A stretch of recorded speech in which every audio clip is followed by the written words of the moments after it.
Él era un fantasma en su propio palacio, un multimillonario que el mundo entero creía muerto, sepultado bajo los escombros de un trágico accidente que también se había llevado a sus padres.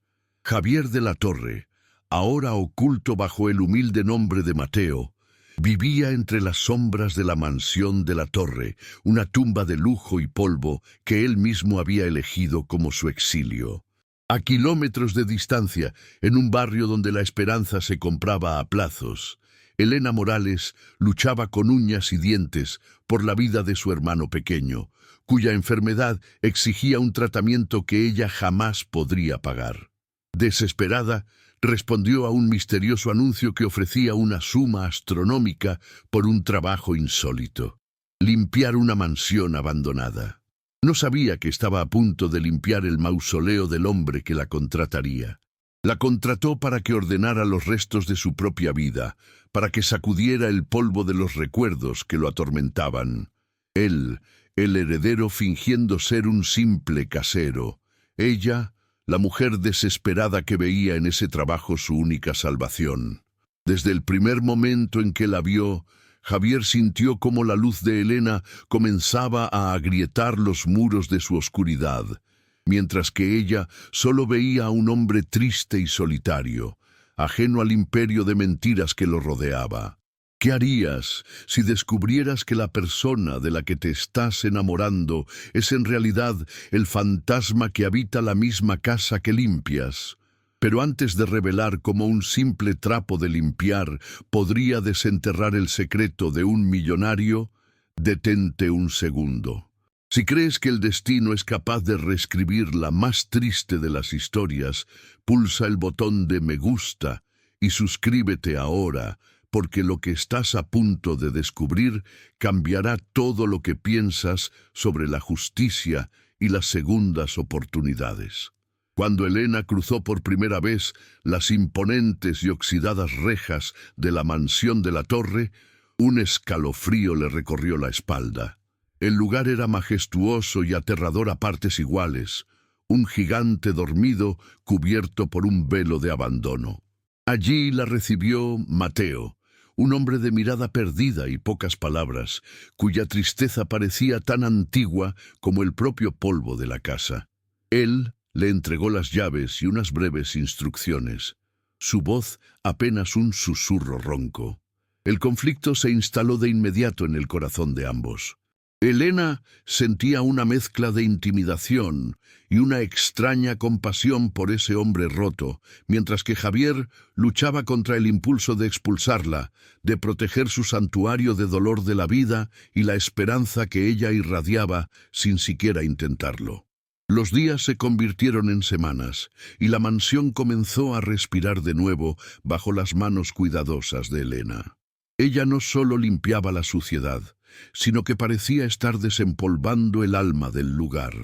Un día, mientras ordenaba la biblioteca, sus dedos rozaron el lomo de un libro de arquitectura, y al abrirlo, una fotografía cayó al suelo. Era la imagen de una familia feliz, un hombre y una mujer sonriendo, y a su lado, un joven cuya mirada era idéntica a la de Mateo, pero llena de vida y sin la sombra de la pena. El corazón de Elena se detuvo. Llevó la foto a Mateo, su voz temblaba ligeramente. ¿Quiénes son ellos?, preguntó, observando cómo el rostro de él se contraía en una máscara de dolor que intentaba ocultar sin éxito. Él solo pudo murmurar que eran los antiguos dueños, una respuesta que no satisfizo la creciente tormenta de preguntas en la mente de ella. Impulsada por una intuición que no podía ignorar, Elena se obsesionó con una puerta cerrada al final del pasillo del segundo piso. Mateo le había prohibido entrar, diciendo que contenía recuerdos demasiado dolorosos. Pero Elena, con esa mezcla de dulzura y terquedad que lo desarmaba, lo convenció. A veces, para sanar, hay que abrir las puertas que más tememos, le dijo, su mano tocando suavemente su brazo. Con una resignación que era más bien una rendición a la luz que ella traía, él buscó la vieja llave. Al girarla, el chirrido de la cerradura resonó como un gemido en el silencio. Dentro, Encontraron una habitación infantil intacta, como si su ocupante acabara de salir. Sobre un escritorio, un dibujo infantil firmado con torpeza, para el mejor papá del mundo, de tu pequeño campeón, Javier. Mateo se quedó paralizado, y Elena vio una lágrima solitaria rodar por su mejilla. En ese momento, supo que él era mucho más que un simple casero. Mientras tanto, en una fría y moderna oficina en el corazón del distrito financiero, Ricardo de la Torre recibió una llamada que heló su sangre. Un informante le comunicó que se había visto actividad en la mansión abandonada. Ricardo, el tío de Javier, el hombre que había orquestado la tragedia para heredar el imperio, sintió un pánico gélido. Creía haber borrado todos los cabos sueltos, haber sepultado el pasado bajo una lápida de silencio y dinero. La idea de que alguien estuviera hurgando en ese mausoleo era una amenaza directa a su mundo de lujos construidos sobre la traición. Con una voz desprovista de emoción, ordenó: «Quiero que vigilen esa propiedad día y noche, averigüen quién está ahí y sáquenlos. No me importa cómo. Esa casa debe permanecer muerta y enterrada como sus dueños». La conexión entre Elena y Javier se profundizaba con cada secreto compartido a medias, con cada mirada cómplice entre los muebles cubiertos de sábanas blancas. Una tarde, mientras una tormenta azotaba el exterior, se refugiaron en la cocina, compartiendo un café caliente. Él, sin revelar su identidad, le habló del peso de la culpa del superviviente, del dolor de ver a su familia desaparecer en un instante. Ella, a su vez, le confesó su miedo a no poder salvar a su hermano, el motor de su existencia. En esa vulnerabilidad compartida nació algo puro y poderoso. Javier sintió, por primera vez en años, el deseo de volver a vivir, no por él, sino por ella. Pero ese sentimiento venía acompañado de un terror paralizante. Al enamorarse de Elena, la estaba arrastrando al centro de la peligrosa red de mentiras de su tío, poniéndola en el punto de mira de un hombre que no se detendría ante nada para proteger su secreto. La tranquilidad se hizo añicos una mañana soleada, cuando un lujoso sedán negro, tan oscuro como las intenciones de su dueño, se detuvo frente a la mansión. De él descendieron dos hombres de traje impecable y miradas frías que no encajaban en aquel entorno de abandono. Encontraron a Elena en el jardín, arrancando malas hierbas con una dedicación que les pareció absurda. Con una sonrisa gélida, uno de ellos le ofreció una suma de dinero exorbitante para que abandonara el trabajo inmediatamente, mencionando casualmente lo difícil que debía ser cuidar de un hermano enfermo. La amenaza velada, envuelta en billetes, le heló la sangre. Desde una ventana del segundo piso, Javier observaba la escena y la impotencia le quemaba por dentro, sintiendo cómo el monstruo del que había huido llegaba para devorar la única luz que había encontrado en su oscuridad. No pudo soportarlo. El miedo a que le hicieran daño a Elena fue más fuerte que su instinto de supervivencia. La puerta principal de la mansión se abrió de golpe y Javier, o más bien Mateo, salió con una determinación que ella jamás había visto. Su postura ya no era la de un hombre vencido, sino la de un león protegiendo su territorio. Se interpuso entre Elena y los hombres, su voz sonando con una autoridad que los tomó por sorpresa.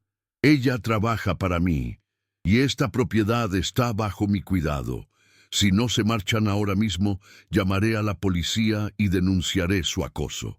Los matones, desconcertados por la fiereza de aquel supuesto don nadie, intercambiaron una mirada, y tras una última advertencia silenciosa, se retiraron. Elena lo miró sin aliento, dándose cuenta de que el hombre triste y solitario que conocía era solo una fachada. Una vez solos, el silencio que quedó fue más pesado que cualquier grito. El terror se apoderó de Javier, pero no por él, sino por ella. Con el corazón en un puño se volvió hacia Elena, su rostro una máscara de angustia. «Tienes que irte», le suplicó. su voz rota. «No es seguro para ti. Te pagaré el triple, lo que sea, pero no puedes volver». Sin embargo, Elena, en lugar de sentir miedo, sintió una certeza abrumadora. Vio en sus ojos la verdad de su preocupación y supo que estaba conectada a él de una forma que trascendía un simple trabajo. Negó con la cabeza, sus ojos llenos de una nueva fuerza. «No me iré. No voy a dejarte solo en esto, Mateo. Sea lo que sea que esté pasando, lo enfrentaremos juntos». En ese instante, su pacto silencioso se selló con la fuerza de un juramento inquebrantable. Justo en ese momento de tensión y compromiso, una figura encorvada emergió de entre los árboles descuidados del jardín. Era Julián, el anciano jardinero que había servido a la familia de la Torre durante más de 40 años y que, tras la tragedia, se había negado a trabajar para Ricardo. Se acercó a ellos con pasos lentos, sus ojos acuosos fijos en Javier.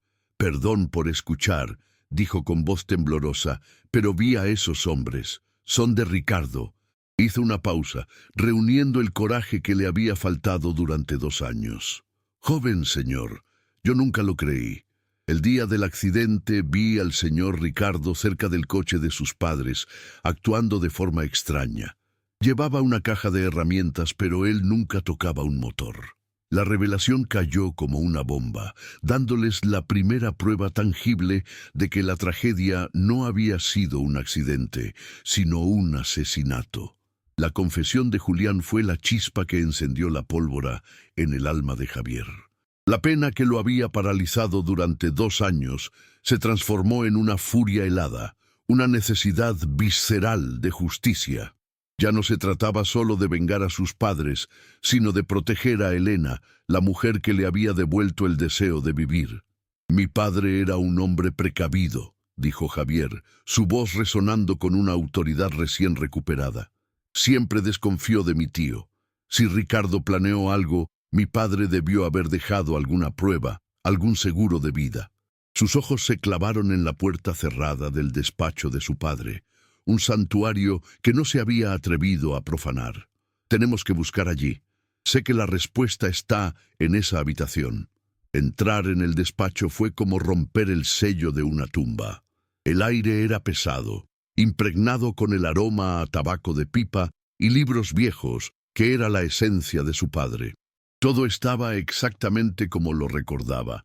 Los planos de un edificio a medio dibujar sobre el escritorio, una taza de café petrificada por el tiempo, una fotografía de él y sus padres sonriendo en unas vacaciones lejanas. El dolor amenazó con ahogar a Javier, pero la mano de Elena encontró la suya, un ancla cálida en su mar de recuerdos. «Estoy contigo», susurró ella. Juntos comenzaron la búsqueda, moviendo libros, revisando cajones, sintiendo que profanaban la memoria de un gran hombre en busca de la prueba que condenaría a su asesino. La tensión se disparó cuando Julián irrumpió en la habitación con el rostro pálido y un papel en la mano temblorosa. «Señor Javier, tiene que ver esto», jadeó, extendiéndole un aviso oficial que había encontrado clavado en la verja principal. Era una orden de demolición de emergencia, citando el estado ruinoso de la propiedad como un peligro público. La firma al pie del documento era de una empresa constructora que, Javier sabía, era una subsidiaria de Industrias de la Torre. Ricardo no solo quería silenciarlos, quería borrar la mansión del mapa, y con ella cualquier secreto que pudiera albergar. El plazo era de 48 horas. El tiempo se les agotaba de una manera brutal y definitiva. Con el reloj en su contra, la búsqueda se volvió frenética. Revisaron cada centímetro del despacho, el pánico comenzando a filtrarse en sus movimientos. Fue Elena, con su mirada atenta a los detalles, quien notó algo que Javier había pasado por alto toda su vida: una ligera irregularidad en el patrón de la madera del panel detrás de la estantería principal. «Mateo, mira», dijo, su voz apenas un hilo. Al presionar una sección oculta, Un panel se deslizó silenciosamente, revelando una caja fuerte de acero empotrada en la pared. Con manos temblorosas, Javier introdujo la fecha de aniversario de sus padres. La puerta se abrió con un suave clic, revelando un fajo de documentos y una pequeña grabadora digital. Justo cuando la tomaba, el rugido de varios coches de lujo se escuchó acercándose por el camino de entrada. Habían llegado. La puerta del despacho se abrió de golpe, astillándose contra la pared. Ricardo de la Torre entró como un vendaval de arrogancia, sus dos matones flanqueándolo. Su mirada helada recorrió la habitación, deteniéndose con desprecio en la figura de Mateo y Elena. «Pensé que les había dejado claro que se fueran», siseó, su voz goteando veneno. «Saquen a esta basura de mi propiedad y asegúrense de que no vuelvan a hablar». Javier, sin embargo, no se movió. Se interpuso entre Elena y los hombres que avanzaban, su cuerpo tenso como una cuerda de acero. En su mano, la pequeña grabadora se sentía tan pesada como el destino de todos en esa habitación. El miedo que lo había consumido durante 2 años se había evaporado, reemplazado por una furia tan fría y pura como el diamante. Cuando los hombres de Ricardo dieron un paso más, la voz de Javier resonó en el silencio, ya no como el susurro de un fantasma, sino como el trueno de un rey que reclama su trono. «Deténganse», ordenó con una autoridad que los paralizó en seco. Ricardo lo miró con una mezcla de sorpresa e irritación. «¿Y quién te crees que eres para darme órdenes en mi propia casa?» Javier levantó la vista, y por primera vez en 2 años, sus ojos se encontraron con los de su tío, sin una pizca de miedo. Una sonrisa amarga se dibujó en sus labios. «El hombre al que intentaste matar no descansa en ninguna tumba, tío. Soy yo, Javier de la Torre». El color desapareció del rostro de Ricardo. Su máscara de poder se hizo añicos, dejando al descubierto al monstruo aterrorizado que había debajo. Antes de que Ricardo pudiera articular una sola palabra, Javier levantó la grabadora y pulsó el botón de reproducción. Una voz familiar, la de Ricardo, llenó la habitación, su tono confiado y cruel resonando desde el pasado. «Los frenos están listos. Nadie sospechará. Será un trágico accidente. Para cuando se den cuenta, mi querido hermano y su familia serán historia, y el imperio será mío». El silencio que siguió a la confesión fue absoluto, más pesado que cualquier losa de mármol. Los matones retrocedieron, mirando a su jefe como si fuera un espectro. Ricardo se tambaleó hacia atrás, su cuerpo temblando incontrolablemente, sus ojos fijos en el sobrino al que había dado por muerto. La verdad, cruda y brutal, lo había acorralado por fin. En ese preciso instante, el aullido creciente de las sirenas envolvió la mansión. Las luces rojas y azules bailaron a través de las polvorientas ventanas, proyectando sombras fantasmales sobre la escena. La policía, alertada por Elena minutos antes con una llamada desesperada, irrumpió en la habitación. Ricardo no opuso resistencia. Era un hombre hueco, derrotado por su propia voz. Mientras se lo llevaban esposado, con la mirada perdida en la nada, Javier se volvió hacia Elena. La victoria se sentía vacía al ver la expresión en su rostro. No había alegría en sus ojos, solo un abismo de shock y dolor. El hombre del que se había enamorado, su humilde y triste Mateo, era una mentira, y esa revelación, más que cualquier otra cosa, la había destrozado por completo. El silencio que siguió a las sirenas fue más ensordecedor que cualquier grito. Ricardo era historia, un villano de papel derrotado por su propia voz. Pero la victoria de Javier tenía un sabor amargo a cenizas.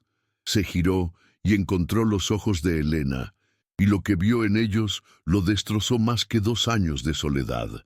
No había alivio ni alegría, solo un abismo de traición. El hombre del que se había enamorado, su humilde y triste Mateo, era un espejismo, una mentira construida sobre un imperio de riqueza que ella ni siquiera podía imaginar. Antes de que ella pudiera decir una palabra, él actuó. tomó su teléfono y con una voz que ya no era la de Mateo, sino la del poderoso Javier de la Torre, aseguró el mejor tratamiento del mundo para su hermano. «Es lo único que importa ahora», dijo, suplicando con la mirada que entendiera que esa parte, la de su preocupación por ella, siempre fue real. Elena se marchó. Necesitaba aire, distancia, un universo entero para procesar la colisión de sus dos mundos. No aceptó su dinero, solo la ayuda para su hermano, porque ese gesto pertenecía al Mateo que había conocido. Javier, con el corazón hecho pedazos, pero respetando su decisión, se sumergió en la reconstrucción de su vida. No para recuperar su antiguo estatus, sino para honrar el legado de sus padres. Desmanteló los negocios corruptos de su tío y con esa fortuna recuperada creó la Fundación de la Torre, dedicada a ayudar a familias que luchaban contra enfermedades costosas. Cada semana le enviaba a Elena un informe anónimo sobre la increíble recuperación de su hermano, una forma silenciosa de decirle: «Sigo aquí, sigo siendo el hombre que se preocupó por ti en medio de las ruinas». Y lentamente, a través de esos gestos, Elena comenzó a ver que el alma de Mateo no había muerto, simplemente había reclamado su verdadero nombre.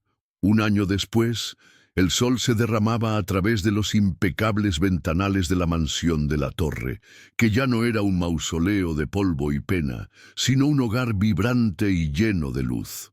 En el jardín, restaurado a su antigua gloria, un niño corría persiguiendo una mariposa.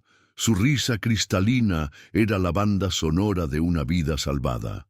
Era el hermano de Elena, completamente sano. En la terraza, observándolo todo, estaban Javier y Elena, ahora marido y mujer.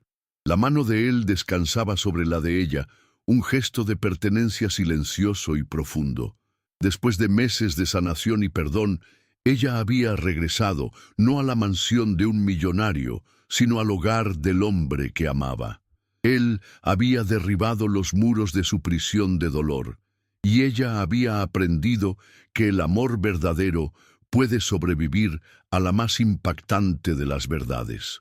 Su vida juntos no fue un torbellino de fiestas de la alta sociedad, sino una sinfonía de momentos tranquilos. Dirigían la fundación codo con codo, convirtiendo el dolor de su pasado en un faro de esperanza para miles de personas. La mansión, testigo de mentiras y tragedias, se convirtió en un símbolo de renacimiento, un lugar donde una familia, forjada en la adversidad más extraña, demostraba cada día que los cuentos de hadas modernos eran posibles. Habían aprendido la lección más importante de todas. La verdadera herencia no se encontraba en las bóvedas de un banco ni en el apellido de un imperio, sino en la fuerza de un amor que había sido lo suficientemente valiente como para devolverle la vida a un fantasma y darle un reino a una mujer que solo buscaba salvar a su hermano. La jornada de ellos prueba que el amor, forjado en la adversidad y la verdad, es la fuerza más poderosa del universo. Si esta historia de redención tocó tu alma, comparte para que más personas crean en lo imposible. Y suscríbete para más relatos donde la justicia y el corazón siempre encuentran el camino. Juntos, vamos a celebrar las segundas oportunidades que solo el destino puede crear. La mansión de la Torre, que una vez fue una tumba de secretos y dolor, ahora resplandece como un faro de esperanza. Un testimonio de que el amor puede reconstruir cualquier ruina. La historia de Javier y Elena no es solo un cuento romántico, sino la prueba definitiva de que el destino puede ser reescrito por dos almas valientes que se atreven a mirar más allá de las apariencias. Él, el fantasma atormentado que renunció a su propia vida, y ella, la mujer fuerte que luchaba por un milagro, encontraron en el otro la pieza que les faltaba para estar completos. Juntos demostraron que la verdadera riqueza no reside en un imperio de concreto, sino en la fuerza de un corazón que se atreve a perdonar, sanar y volver a amar. Su felicidad no es un regalo del azar, sino la recompensa ganada con la valentía de enfrentar la verdad y la generosidad de perdonar las mentiras. Mientras la justicia encerraba a Ricardo en una prisión de su propia codicia, el amor liberaba a Javier y Elena para construir un futuro brillante sobre los cimientos de la honestidad y la compasión. Su legado, materializado en la fundación que cambia vidas y en la familia que formaron, nos enseña una lección inmortal. El pasado no tiene por qué definir nuestro futuro. Nos recuerdan que el perdón es la llave que nos libera de nuestras propias cárceles y que el amor verdadero es el único poder capaz de triunfar sobre la más cruel de las traiciones. ¿Te emocionó esta increíble vuelta del destino? Si la historia de Javier y Elena ha tocado tu corazón y te ha hecho creer de nuevo en el poder del amor verdadero, entonces deja tu me gusta para celebrar su victoria sobre la oscuridad. Comparte este video para que su mensaje de esperanza y segundas oportunidades llegue a todos los que necesitan creer en los milagros. Y lo más importante, suscríbete y únete a nuestra comunidad de apasionados por los relatos donde la justicia siempre prevalece y el corazón encuentra su verdadero hogar. Porque juntos seguiremos demostrando que las mejores historias son aquellas escritas con la tinta del amor.